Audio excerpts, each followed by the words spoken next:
या बातमीपत्राचे प्रायोजक आहे श्री निखिल पोटाबत्ती यांच्या व्यवस्थापनाखाली सुरू असलेला कोंडल फंक्शन हॉलच, श्री राजय्या प्रभाकर गज्जम यांचं प्रभाकर स्टील, डॉक्टर श्वेता होले पाटील यांचे Vaishnavi skin care and laser clinic, doctor Suryaprakash Rajesh Kothe यांचं Kothe's gastro liver care and GI endoscopy centre, doctor BP Ubale यांचे आयुष हॉस्पिटल सोलापूर। नमस्कार, सोलापूर जनदर्पण न्यूज चॅनलच्या चर्चा तर होणारच या विशेष कार्यक्रमात आज आपण सोलापूर महानगरपालिकेच्या निवडणुकी संदर्भात सध्या सोलापुरातील जे राजकीय घडामोडी मोठ्या प्रमाणात घडत आहेत त्या पार्श्वभूमीवर आपण एकेका राजकीय व्यक्तींना आपण या ठिकाणी आमंत्रित करत आहोत।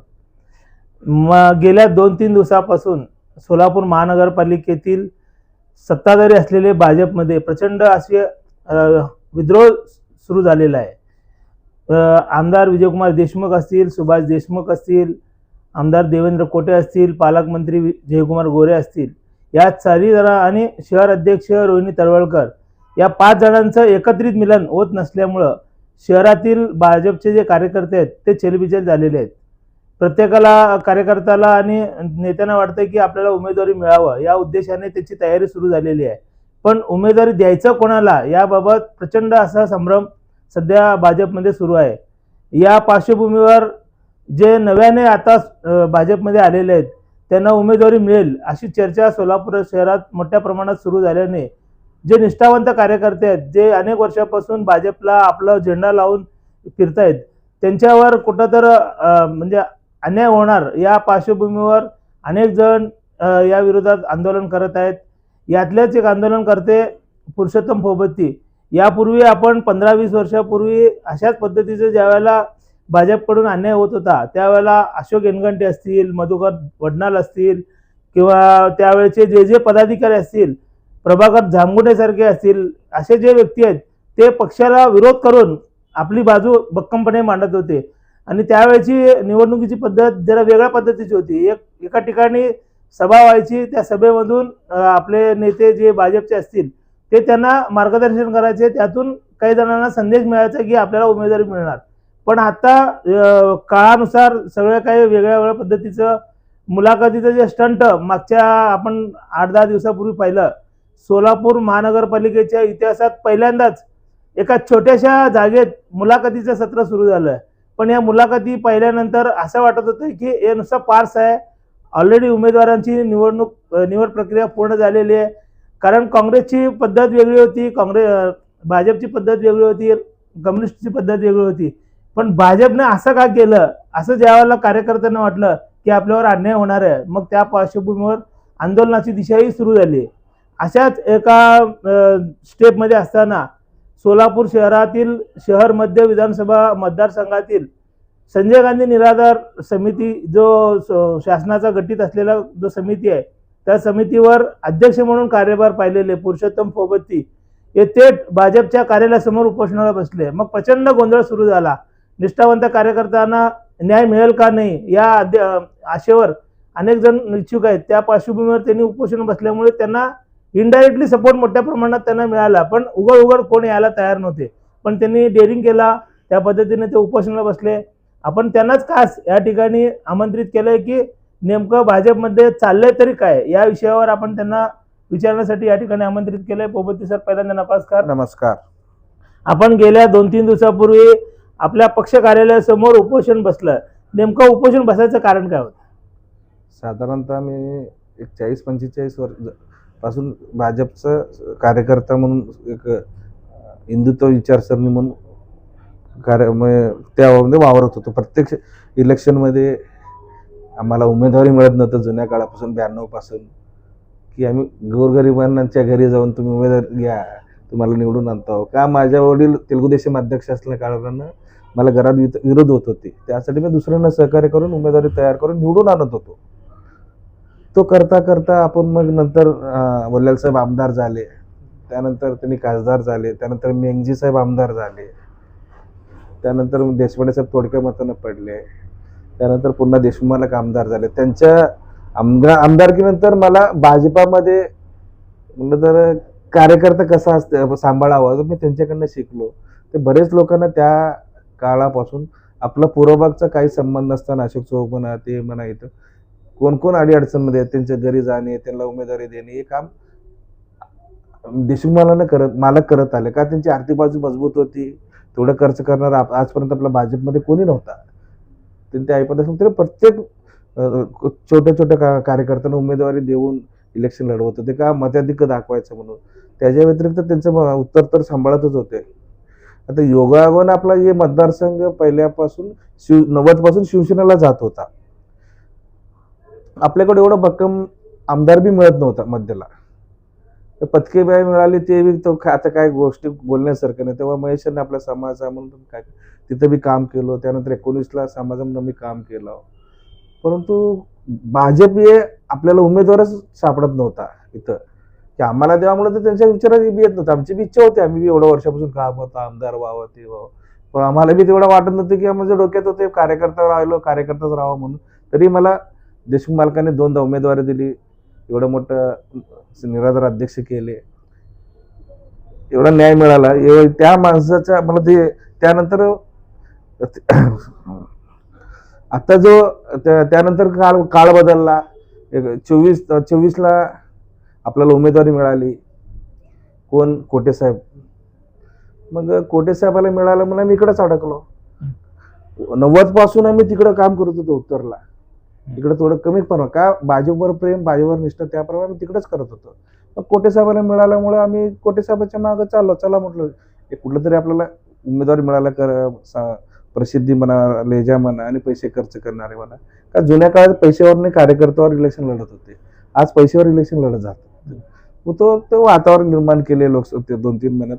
ते चांगलंच ग्रीप मिळालं त्यांना, ते उमेदवारीमुळे. चला म्हटलं आपला समाजाचा आहे ते निष्ठेनं काम केलं आपल्या जुन्या कार्यकर्त्यांना घेऊन. योगायोगानं लाटमध्ये बी ते भरपूर मताधिक्याने निवडून आले. त्यानंतर असं चालू झालं की कोटे साहेब आम्ही नेतृत्व स्वीकारावं, लहान असेल तरी वयानं आम्ही स्वीकारायचा प्रयत्न केला. परंतु ते निवडून आल्यानंतर एक 15 दिवसात एक फोन केलो कामानिमित्त, बरेच अपमानास्पद वागणूक दिली. मी म्हटलं त्यांच्या तात्यांचा संबंध, माझा वडिलोपार्चे संबंध, महेशांचा माझा फार जवळीक संबंध होता. त्यांनी अपमानास्पद वागणूक दिल्यामुळे आम्ही त्यांच्याकडे निवडून आल्यानंतर 15 दिवसात जाणंच बंद केलं आम्ही. शेवटी तिकडेच जाणं, तिने नाराजी दाखवले, शेवटी जवळ केले. तर चालू होतं असं तसं. त्यानंतर प्रशासक लागून आपल्याकडे 3 वर्ष झाले. योगायोगानं ते इलेक्शन डिक्लेअर झालं. आम्हाला वाटलं हे आमदार लहान आहे, एवढं लक्ष देत नाही तिथं, चालतील आपल्या जुन्या कार्यकर्त्यांना न्याय मिळतील. तो सोडून एक कोटे साहेब कोरेना, मग आपल्या गोरेंना पकडून, पालकमंत्री गोरे आणि रोहिणीताई, त्यांना एकत्र येऊन ते आणि कल्याण शेट्टी साहेब, ते तिघत्र येऊन जुने आमदारांना जे 90 पासून राजकीय क्षेत्रात बापू म्हणा, मालक म्हणा, त्या लोकांना डावून स्वतःच नवीन भाजपा निर्माण करायचं या हेतूने त्यांचं काम चालू आहे. ठीक आहे म्हटलं, एखादं एवढं मोठं काम चाललं, चालू दे म्हटलो. मग यांचा प्रवेश चालू. ज्या भागात आपलं भाजप आपलं कसं सीमित होतं, नवी पेठ ते क्रॉस करून पूर्व भागात आपलं भाजप होतं. आपण त्या भागात कधी गेलो नाही. सेटलमेंट म्हणा, मोदी म्हणा आलो, तिथं भाजपच आपल्याला कार्यकर्ता बी भेटत नव्हता. तो काम देवेंद्रनं केलंय, आम्हाला समाधान आहे त्या विषयावर. तो केला, आम्ही बघत बसलो. चाललं म्हटलं चांगलं कामाला आपण का विरोध करावा. ते काळानंतर असं करू बघण्याचं दिसण्यात येऊ लागलं की हे आपलं जो आम्ही लढला केला जिथं उमेदवारी मिळत नव्हतं त्या भागात आपण नगरसेवक केला. काही लोकांना मी बी म्हटलं तर थोडक्यात मध्ये चांगलाच लढा दिलो मी. परंतु आपल्या कार्यकर्त्यांना, जुन्या कार्यकर्त्यांना डावलून, जसं तात्यांचं वर्चस्व होतं राजकारणावर, महेशांना सरळ होते, तात्यासारखं एवढं मजबूत नव्हते, प्रेमळ सहवास होते महेशांना. आम्ही त्यांच्या सहवासात बरंच काळ काढलो. माझ्या शब्दाला मान देत होते. हे भाजपला त्रास होऊ नये म्हणून लोकांना विश्वास ठेवू दे, माझ्यावर न ठेवू दे. माझ्या शब्दावर 14 लेकडं आले, 19ला बी आले, 24ला बी माझी पूर्ण बोलणं झाले, बैठक झाली माझी. अण्णा तिकडे येऊ शकत नाही मालकाच्या विरोधात, तुम्ही त्याच्या. माझी इच्छा होती, का प्रेम बी तेवढंच होतं त्यांच्यावर माझं. आणि माझ्या शब्दाला दाद बी देत होते, मी फोन करू दे, ते करू दे. मग कारण त्यात काय तक्रार झाल्यामुळे पुन्हा ते दादालाच मिळालं. मग तो अण्णा तिकडे लढले. नाही, आता तुम्ही ज्यावेळेला 2 दिवसापूर्वी पक्ष कार्यालयात त्या मुद्द्यावर येऊ लागलो तुम्हाला, त्याच मुद्द्यावर येऊ लागलो तुम्हाला. मग आता असा झाला विषय की पूर्ण वर्चस्व कसा तात्या ठेवला सोलापूरवर, भले काय असू दे, एक गॉडफादर म्हणा, एक किंग मेकर म्हणा, तसा तात्या होता कुठल्या काय क्षेत्रात. तसं मी हातात घेण्यासाठी देवेंद्र कोटेचा हालचाल चालू आहे. परंतु देवेंद्र कोटे तात्या होऊ शकत नाही का? तात्या प्रत्येकाला मान सन्मान आहे ना. मी एखादा सहज तात्याकडे भेटायला गेलो, पोबत्ती घंटेल टाकीजवळ नारायणचा मुलगा, असं ते एक संपर्क मान, बोले किती मोठा माणूस होते, सन्मानानं बोलत होते, विचारत होते विचार. हे माणूस साधा बोलत नाही, भेटत नाही. आपल्या माझ्या व्यतिरिक्त इतर कोणतरी कार्यकर्ता फोन केला की उचलत विशेष नाही, बोल भेटत नाही. पण देव येत नाही म्हटलं तर देव येत नाही काय? काय आपलं एक ठरलेलं काही प्रमाणे प्रत्येकाला कधी काम पडतं, कधी आमदारला भेटावं लागतं, तसं नाही. नियमावली ठरलेले, या मी ठरलेल्या तारखेला तुम्ही यायचं, असं राजकीय क्षेत्रात, सामाजिक क्षेत्रात काम करताना असं होत नसतं. आम्ही ते बघून टाळलो. त्यानंतर आता तो इलेक्शनचं मुवमेंट चालू झाली, ते इतर ठिकाणी आपण निवडून नाही येतो, ते त्या ठिकाणी लोक आपल्याकडे आणू लागलं, ते चांगलं वातावरण निर्माण करू लागलं, समजा बघू लागलो. पण अजून उमेदवारी तुमची जाहीर झाली नाही, कोणाला अजून तिकीट मिळाली नाही, तुमच्यावर अन्याय झाला असं कसं म्हणताय? या विषयावर आला ना, मी बोलतो की असं करतो की माझ्या भागात एक मोठा व्यापारी, नाव घेत नाही, त्यांनी कामालाच लागलं, लोकांना लागू द्या. सगळे तुमच्या आता जवळचे अत्यंत जवळचे असलेले देशमुख मालक तुमचे जवळचे, त्यांनी पण सगळे कोण कार्यकर्ता आला की त्याला म्हणता हा लाग कामाला. त्यांना काय उद्देश ते नव्हता की कामात त्यांनी व्यस्त असावं का? उमेदवारी देतो असं तुम्हाला सांगितलेलं आहे का? कधी कोणाला सांगितलंय का तुम्हाला उमेदवारी देतो, तुम्ही कामाला लागा म्हणून? एक सांगा दोनता साहेब, माझ्यापेक्षा तुम्ही या क्षेत्रात म्हणलं तर मी राजकीय, तुम्ही मुलाखत घेण्यामध्ये कळतं तुम्हाला की काय, कशासाठी कोणाकडे मुलाखत घ्यावं, काय घ्यावं हे तुम्हाला कळतं. तसं मला बी कळतं की वातावरण, मी राजकारण लहानपणापासून वावरल्यामुळं कसं म्हणलं तर समोरच्या हालचालीवरून आम्हाला कळतं. ते पूर्ण मी तंतोतंत अभ्यास केलेला आहे, कळतं पूर्ण. जो माणूस माझ्याकडे मला चेहऱ्यावर पूर्ण कुंडली काढतो. विषय असा आहे की वातावरण नेमका मी तुम्हाला खुलासा केलो, किंगमेकरच्या भूमिकेत राहून मी कुठेतरी मोठं व्हावं. हे दोन्ही आमदार कुठं लहान आहे, जे तोंडाला कसं लागावं म्हणून तिने बाहेर पडायला तयार नाही. आणि इथलं वातावरण बघू लागलो, मग काहीच ना प्रमाण भेटलो केलो. त्यांचं जवळचं त्यांचं मेवण, त्यांचा भाऊजी विनायक कोंड्याल आणि गुरशान दुतरगावकर, नगरसेवक स्टँडिंग जो आहेत सध्या निवडून आले मागे, त्यांच्या घरी जायचं, तुम्हाला उमेदवारी मिळू शकत नाही, तुमच्या घरच्यांना तयार व्हा, कारण की ते आमचा पॅनल ठरलेला आहे. म्हणलं तर असला खूप हालचाल चालू आहे. मग त्यानंतर माझ्या भागात आलो. मी एवढं प्रत्येक घरात, मी एवढं राजकीय प्रत्येक दारात माझ्या प्रत्येक व्यक्तीशी संबंध, काय हो तुमचं हालचालच नाही म्हटलं. कशाला म्हटलं, ते लोक फिरू लागलं, त्यांचं फिक्स झालं म्हटलं, असं झाले असेल म्हटलं. मग ते बघत मग प्रत्येक पूर्ण भागात फिरलो. मग हालचाली, मीडिया, मग देशमुख मालक आणि बापू कुठंही बैठकीला दिसून येत. फक्त ते गोरे साहेब सोशल मीडियावर येतं, ते झालं हे झालं, मी बैठकीत येतं, ते झालं हे झालं. मग मी मालकाला बापूला विचारलं काय झालं का? म्हणलं तर काय ना, मी स्टेटमेंट देतं, देऊ दे, आता आपल्या हातात काय नाही, वरचे कुठला ताकद दिलं आम्हाला माहित नाही दोघांना बी, परंतु हालचाल पूर्ण वेगळा चालू आहे. बघता तिथलं आपल्या भागातलं काँग्रेसचे, शिवसेनेचे प्रत्येकाला त्यांनी प्रवेश देऊ लागला. याचा अर्थ की त्यांना काहीतरी आश्वासन दिल्यानंतर त्यांनी चालू नगरसेवक भाजपमध्ये येतात ना. मला वाटलं की कुठेतरी माझ्यावर तर अन्याय होण्यासारखं झाल्याचा विषय, जो न्याय मिळतो का तो माझ्यावर अजून विश्वास नाहीये. का राजकारण आहे शेवटी, कधी कोणावर अन्याय होतं फार सोसलेलं मला माहिती आहे. ठीक आहे, चला, ज्या भाजपासाठी आपण एवढ्या वर्षात तळमळीनं बांधला केला, आता आपला भाजपचा कार्यकर्ता यापुढे नगरसेवक होण्यासारखं चिन्ह दिसत नाही. कारण का यांचं एक हुकुमशाहीप्रमाणे देवेंद्र कोटेचा हालचाल चालू आहे. भेटणं म्हणा, वागणूक म्हणा, बोलणं म्हणा. रोहिणीताई तळवळकर सारखं एक अध्यक्ष, सिनियर, माझी त्यांची फार जवळीक संबंध आहे. त्यांची आक्रमकता बघतो, नगरसेविका राहू दे, त्यांनी विरोधी पक्षनेता असताना, आज जो अध्यक्ष झाले तेव्हापासून बघतो, जणू का कोटे कुटुंबात नोकर आहे असंच वाटू लागलं. का देवेंद्र कोटेच्या मागं उभं राहिलेत. एक लहान वयाचा आमदार झाला तेव्हाच म्हटलं कुठंतरी आपलं लोक कमजोरी तिने विकत घेतला आणि पूर्ण गोरे म्हणा, कल्याण सिटी म्हणा, पूर्ण भाजपनं संपवण्याच्या हेतूने चालू आहे. मला एक सांगा, विजयकुमार देशमुख असतील, सुभाष देशमुख असतील, हे ज्या वेळेला महानगरपालिकेची 2017ची निवडणूक झाल्या त्याच्यानंतर अनेक बैठकांना ते कधीही उपस्थित नसायचे. फक्त कोटेनं ज्या वेळेला फडणवीसनी सपोर्ट दिलाय, गोरेने सपोर्ट दिलाय, मग तेव्हा त्या दोघांना काय एकत्र यावं असं वाटलं?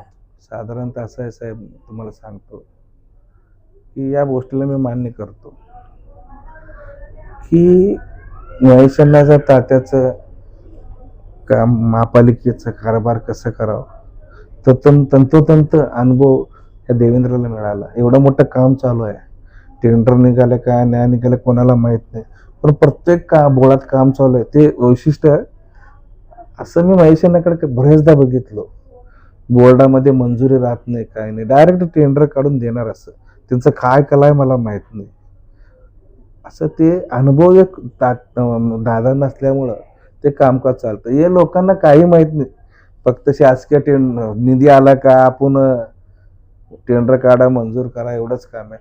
आणि हे बी मान्य करतो की किती आक्रमकतेने देवेंद्र काम करू लागला, लोकात वावरू लागला, नवीन पिढीला दिसू लागला. तो सोशल मीडियाचा जास्त उपयोग करतोय. सोशल मीडिया तुमचे दोन्ही आमदार असताना सुद्धा ते सोशल मीडियाचा का उपयोग करताय? त्यांचं काय, मी का घराघरात पोहोचलो. एवढं सोशल मीडिया याच्यात बी, एवढ्या गोंधळामध्ये बी, वातावरणामध्ये बी पब्लिकचं नातं जुळलेलं आपण निवडून येतो. हे सोशल मीडियाला दाखवायचं काय गरज नाही, त्यांचं मत आहे. परंतु देवेंद्र कोटचं जो चाललं ना कामकाज, आजकाल आपण बी बघतो प्रत्येकाच्या हातात मोबाईल आहे. किती वेळा त्याच्या विचारावर त्यांचं कितीतरी त्याचं ते काय ते आम्ही सोशल आम्ही बी जास्त वापर करत नाही की त्याचं मत काय. प्रत्येक घरात मोबाईल आहे, त्या माध्यमातून प्रत्येक ते काहीतरी त्यांचं दिसतं म्हणते, कोण बघितलं. मी पोचलेलं मला कोणाच्या गरज नाही असं त्यांच्या डोक्यात वाटू लागलं. परंतु सोशल मीडिया मतदान करू शकत नाही. तसंच मेक इन इंडिया म्हणून पूर्वज महाजन घालवला नव्यानवला, तसं आजच्या परिस्थितीला मोदीचं 400 पार सोशल मीडियावरच ना विषय येतो. देवाच्या पुण्यानं कुठेतरी रामाच्या पुण्यानं 240ला अडकलो आलो. त्यानंतर पवन कल्याणमुळं थोडं तिथं ताकद मिळाला आपल्याला, नाही तर चंद्रबाबू नायडू कुठं कधी निष्ठेनं राहिलं नाही. गद्दार एकच त्याला माहीत असतं.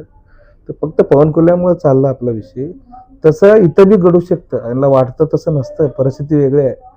ते आपलं तो मुख्यमंत्री कुठलं 1500 रुपयाचं मुख्यमंत्री आपलं महिलाला एकनाथ शिंदे 1500 रुपये मिळतात. त्या स्कीम काय लाडकी बहीणच्या जोरावर चाललं असं वाटतं. परंतु लाडकी बहीणच्या नादामध्येच आज ग्रामीण मध्ये अनगर आपला नाही राहणार पण नाही. तुका त्यांच्या कामानिमित्त यांनी फोन राजन पाटील आलेला आहे. थोड्याफार प्रमाणात कल्याण सिटी 2 हांटले ते जिद्दीवर, पण ते तिकडे गेलंच ना. शिंदेचं दूध आपलं दूधनीच आला आणि कोरडवाडी आपलं बार्शीचं राजन, बाकी तिथे कुठे आलं सांगा. लोकल मध्ये जे आता तुम्ही उपोषणाला बसला होता, त्या उपोषणात नेमकं तुम्हाला काय साध्य करता आलं? 1-2-3 तासानंतर तुम्ही उपोषण मागे घेतलं, मग त्यातनं तुम्हाला काय साध्य झालं? एक साध्य झालं असं म्हणलं तर ना की उपोषण काय असतं, मला तर 4 चौकात बसलेलं ते उपोषण केलं, आंदोलन केलं. मी एकटं कधी डेअरिंग केलं नाही, तरी मी डेअरिंग करून मनात आलं की आज ते पेपर लेख आलता. आता मी डिक्लेअर केलो उपोषणाला बसला होता, मला की आमदारांचा फोन आला, तू बसू नको असं कर म्हटलं. पण माझ्या बुद्धीला पटलं नव्हतं. किती दिवस लोक याला फूस तुमचा विजयकुमार देशमुख नाही कोणाचं काय नाही, उलट त्यांचा विरोध होता. कारण तुमच्या आंदोलनानंतर विजयकुमार देशमुखांनी स्टेटमेंट दिलंय की निष्ठावंत कार्यकर्त्यावर अन्याय होत असेल तर मी त्यांनी कुठल्याही पक्षातून उमेदवार द्या, त्यांना मी मदत करणार. मग याच्यानं काय संदर्भ समजून घ्यायचं? माझंच क्लिअर करतो ना उपोषणाचं तुम्हाला. मी उपोषणाला बसलो 2-2.5 तास मध्ये मीडिया आली. मीडिया समोर कधी गेलं नाही एवढं यावं. योगानं मला बी ताकद आलं की त्याचा प्रसिद्धी बी मिळाली. मग त्यानंतर रोहिणीताईंनी आत बोलून घेतले माझ्यासाठी. समाजातच आपला सुरेश पलमारे आले, आपल्या पद्मशाली समाजाचे अध्यक्ष. त्यानंतर थोड्या वेळात नागेश बोलायला आला, तुला चांगलं वाटतं तुला जो काळाचे ताई निर्णय देते मग चला म्हटलं.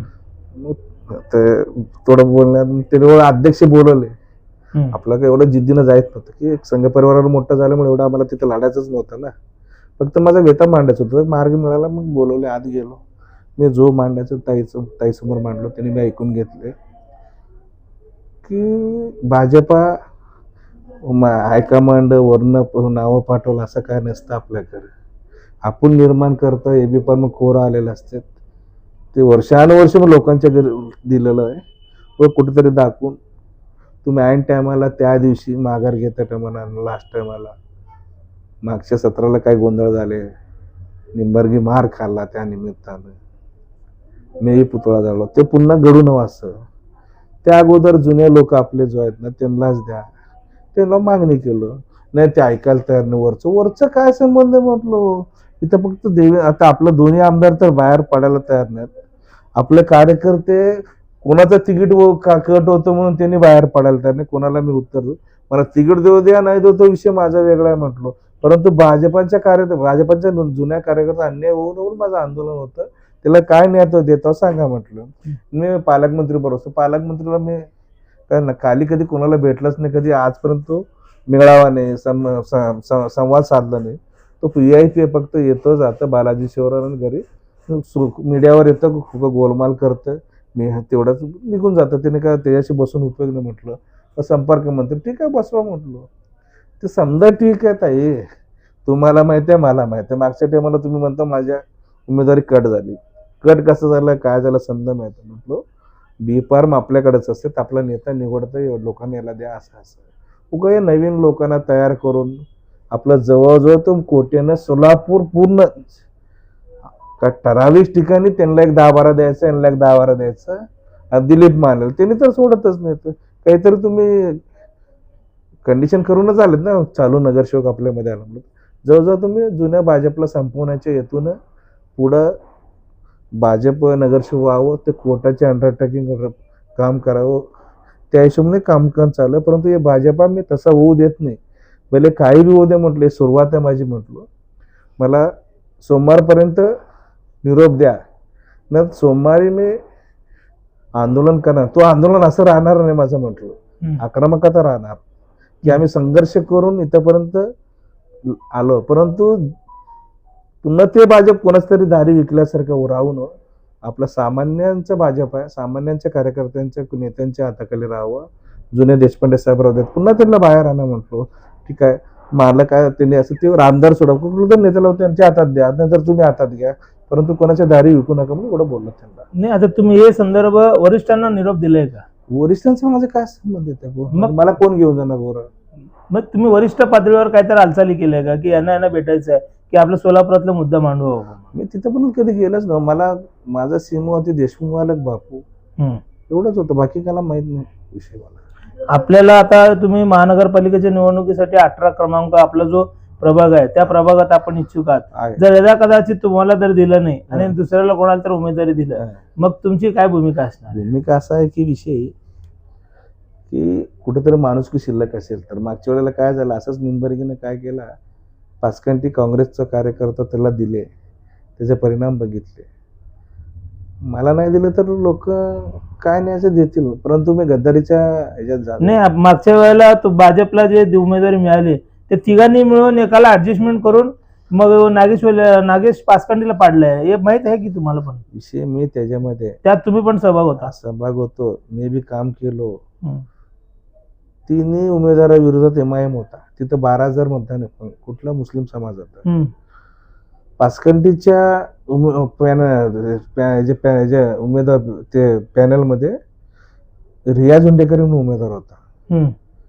समजात जास्त पाचकंटी मतदान घेतला, 6,900 काहीतरी 9 मतदान घेतला, हुंडेकरी 7 घेतला. मग आपले जो 3 उमेदवार होते ना 5,400 मतदान पडलं, असं कमी पडलं नाही. उलटा पाचकंटीला 1,000 मतदान जास्त झालं. फक्त तिथे MIM उमेदवार नव्हतं म्हणून तो निवडून हुंडेकरी आला.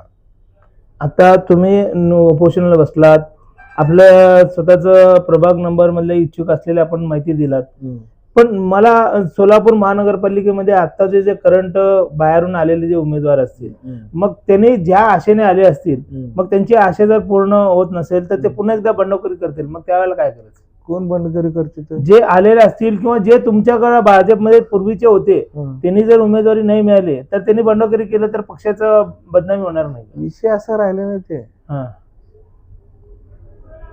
आता अध्यक्षालाही काय राहिलं नाही तिथं, पूर्ण ताकद देवेंद्र कोटेने ओढून घेतला भाजपचं. हम्म. त्याला माहित आहे वडील आजोबा काय करत होता, महेशांना काय करत होता, काय कोणाला उमेदवार द्यायचं.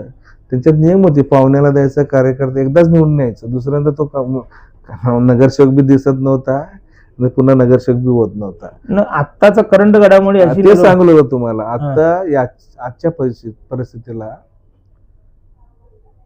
एखाद्या देवेंद्रचं हालचाली चाललं तर शेवटपर्यंत 30 तारखेपर्यंत आपले भाजपचे कोणी राहू, देशमुख मालक राहू दे, बापू राहू दे, मध्यच राहू दे, जुने कार्यकर्ते कोणीही दिसणार नाही. पूर्ण कोटेंचं, कोटे कुटुंबाचं, कोटे पाहुण्यांचं तेच उमेदवार दिसणार तुम्हाला. नाही, आत्ताच्या करंट घडामोडीमध्ये पालकमंत्री गोरेंना भेटण्यासाठी आपले जे विजयकुमार देशमुख मालक आहेत त्यांनी गाठभेट घेतली. त्यातून नंतर ते संभाषण, कालचं जे स्टेटमेंट बाहेर आलं गोरेंचं की मी दोन्ही देशमुखांना विचारल्याशिवाय मी कुठलंही काम करणार नाही. मग नेमकं याला काय संदर्भ समजून घ्यायचं? एकच सांगतो साहेब तुम्हाला, गोरे वरच्या हालचालवर चालू आहे त्यांनी म्हणताय, आणि देवेंद्र कोटे तिचं कामकाज म्हणा, लहान म्हणा, तिथं कुठं त्यांच्यावर काय माया जाल केला वरच्यांवर ते माहित नाही. पण हे इलेक्शन जो आहे स्थानिक कार्यकर्त्यांचा आहे. हे निर्णय स्थानिक वरिष्ठ आधी आपलं स्थानिक प्रतिनिधी करतात. पण देवेंद्र कोटेचं कामकाज तसं नाहीये, पूर्ण हुकुमशाही आहे त्यांची. या वयात बी 2 आमदारांना, आज त्यांची 70 वय आहे, आज ते राजकारण 40 वर्षापासून त्या लोकांना त्यांनी बोलू देत नाही म्हणत मान सन्मान तर नाही. आजपर्यंत एकदा तरी बापूचं, देशमुख मालकांचं नाव घेतलं का नाही? आजपर्यंत घेतलं नाही. माझे दैवत देवेंद्र फडणवीस, माननीय पालकमंत्री, संपला विषय. मग तो ज्या वेळेला प्रवेश करणार होता देवेंद्र कोटे, त्यावेळेला दोघा देशमुखांनी विरोध केला. मग त्यामुळे त्यांनी त्यांचं नाव घेण्याचा काय विरोध कोणी केले नाही. विरोध कोण केला? उमेदवाराला विरोध केले का केले? आमच्यातलं एक कोचड आहे, ते नाव सांगत नाही. या विषयामध्ये देशमुख मालक विरोध नव्हता, आणि मालकाचं वैशिष्ट्य त्यांनी कोणाच्या भानगडीत पडत नाहीत. नाही, मग तुम्ही म्हणता आता कोचड व्यक्ती आहे, मग या कोचड व्यक्तीला बाजूला का सारत नाही? त्यांच्यामुळे आपलं आजपर्यंत मला बी कळालं नाही, स्वतःचं नुकसान होतंय त्यांना माहित. मालकाला आजपर्यंत माझ्या शब्दाला मालक आज बी म्हणतो, मी कुठलाही सांगू दे विषय, फक्त नजरेवर न चालते, मी तोंड बी उघडत नाही, असं म्हणलं की विषय संपून घेतात. एवढं मी बघतो. आज काय देव जाणे त्यांची माझी जोडली काय जोडला माहित नाही विषय.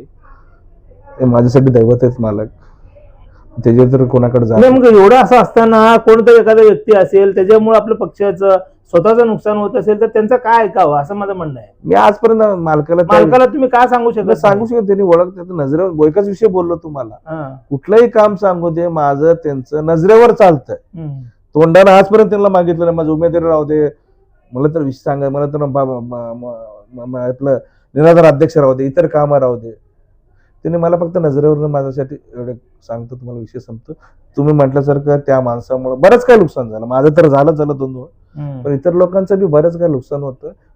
त्यांचा विषय ते माझं नाही, मी सांगू शकत नाही. म्हणजे मालकाला आता अजूनही जाणीव होत नाही की त्यामुळं माझं नुकसान होत आहे, पक्षाचं नुकसान होत आहे असं तुम्हाला म्हणायचं आहे ना? मान्य त्या गोष्टी. आपण मला वाटतं उपोषणाला बसल्यानंतर आपण देवेंद्र कोटे असतील किंवा त्यांचे समर्थक असतील, शिवसेनेतले जे कट्टर समर्थक आहेत, मागच्या वेळेला ते गुरुशांत दुत्तरगावकर महेश कोटेंचे एकदम जवळचे समर्थक होते. महानगरपालिकेच्या निवडणुकीनंतर एकत्र आलेले देवेंद्र कोटे असतील, गुरुशांत दुत्तरगावकर असतील, हे दोघांची जोडी चांगल्या पद्धतीने जुळलेली आहे. विधानसभेमध्ये आमदारसाठी त्यांनी प्रयत्न केलाय. मग असं असताना आपण या ज्या उपोषण बसला त्यानंतर तुम्ही त्यांच्याशी काही संभाषण केलं, त्या संभाषणातनं अनेकांना चर्चा कळाली की आपण त्यांच्याशी भांडण केलं. नेमकं कशामुळे भांडण झालं आणि का केलं तुम्ही? विषय गुरुशांतचा माझा फार जुना संबंध आहे. मी दादा म्हणतो, ते समालोचक असल्यामुळे त्यांच्या काही गोष्टी मला आवडतात. विषय त्याच्या व्यतिरिक्त भांडण वगैरे काही नाही माझी त्यांची, की त्यांना यासाठी फोन केलतो की माझ्या प्रभागात येऊन तुम्ही उमेदवार तयार करता. चालू नगरसेवक आता प्रशासक काय सोडा, त्यांच्या घरी जाऊन तुम्ही उमेदवारी तयार करता, योग्य नाही. तेवढाच विषय, परंतु त्याच्या व्यतिरिक्त माझं त्यांचं काय भांडण नाही. मोठ्या प्रमाणात त्याची चर्चा सुरू आहे.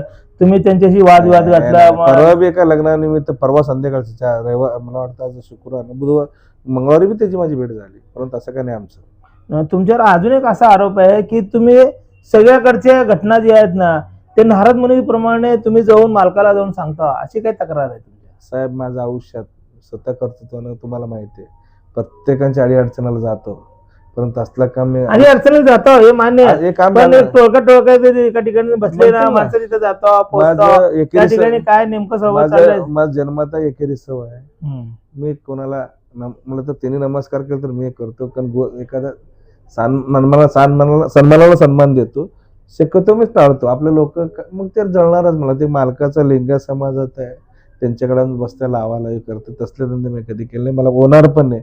का जन्मता माझे वडील बी चांगले नाही राजकारणामध्ये ते काहीतरी जमले नाही. असे एक म्हण असते की टाचणी पडलं तर कळवायला पाहिजे, अशी काही यंत्रणा त्याने राबवली असते. मग तुम्ही त्या यंत्रणातले एक प्यादा असं त्यांनी जवळ ठेवून ना तुम्हाला प्रत्येक ठिकाणी फिरवतात आणि तिथली काय काय माहिती, गुपित माहिती मला कळत बस जा, असं त्यांचा संदेश असतं, असं सगळ्यांचं म्हणणं आहे. तसं असलं तर ना, तेवढं काळचे दर्जा असलं तर ना, मग दादाकडे बसून मी जवळ बसून काही केलं असतं ना. मला टेंडरचं सवय नाही, कोणाचा लाचारी घ्यायचं सवय नाही. एवढं औषध कधी टेंडर घेतलं नाही साहेब.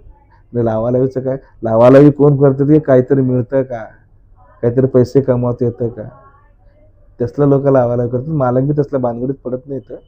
आणि आहे आपलं एकाच किडा, बाकी असलं कोण भानगड करत नसतं. मालकाला बी आवडत नाही पहिली गोष्ट. आणि कुठलंही त्याने ऐकलं की ना समोरच्याला बोलून लागेच विचारतात तर आपण पचकवतो. तसं ते गैरसमज आहे.